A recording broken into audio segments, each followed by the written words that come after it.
जय शिव शंभू, जय भोलेनाथ। तो मेरे प्रिय दर्शकों, बाबा भोलेनाथ तो इतने भोले हैं कि एक ही लोटा जल में खुश हो जाते हैं। आइए बाबा भोलेनाथ के भोलेपन की बहुत सुंदर सी ये कहानी सुनिएगा, और पसंद है तो कमेंट में जय भोलेनाथ अवश्य लिखिएगा।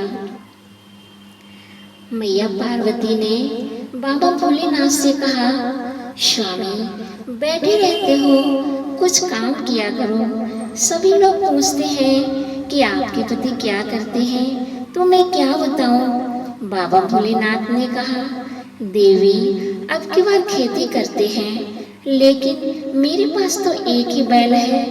तो मैया ने कहा, कन्हैया जी के पास जाओ, बहुत सारी खेती है और बहुत सारी गाय हैं, तो वहाँ बहुत सारे बैल भी होंगे। लेकिन कन्हैया जी के पास खेती करने के लिए होशियारी से जाना, क्योंकि कन्हैया जी तो बहुत चालाक है। जाना तो कन्हैया जी से ये कहना कि फसल के ऊपर का हिस्सा मेरा होगा और नीचे का हिस्सा आपका होगा। तो भोलेनाथ को समझा दिया।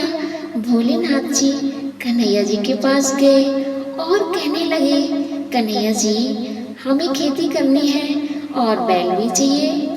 तो कन्हैया जी ने कहा, भोले बाबा इतने सारे खेत हैं, इतने सारे बैल हैं, सब आपके ही तो हैं।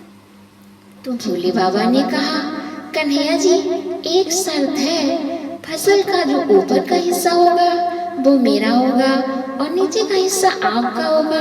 आप बताइए मैं खेती में क्या करूं। तो कन्हैया जी ने कहा, भोले बाबा आलू बो दो। तो भोले बाबा ने ठीक है। भोले बाबा ने खेत में आलू बो दिए और कहा, जब फसल तैयार हो जाएगी तभी आऊंगा।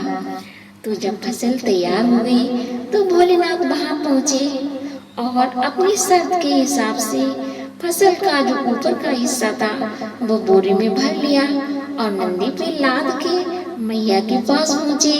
मैया तो देख के बहुत खुश हो गई। जब मैया ने बोरा खोला और देखा तो मैया ने कहा, स्वामी फसल कहाँ है। भोलेनाथ ने कहा, देवी आपने तो कहा था कि फसल का ऊपर का हिस्सा ले आना, तो मैं भी ले आया हूँ।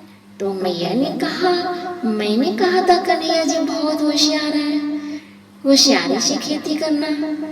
तो मेरे प्रिय दर्शकों, कहानी तो बहुत बड़ी है, लेकिन इस कहानी से ये पता चलता है मेरे बाबा भोलेनाथ कितने भोले हैं और भोलेनाथ की पूजा कितनी सरल है। हमें भगवान से उसी तरह से प्रेम करना चाहिए जैसे हम घर के सदस्यों से करते हैं। तो जय भोलेनाथ, जय शिव शंभू।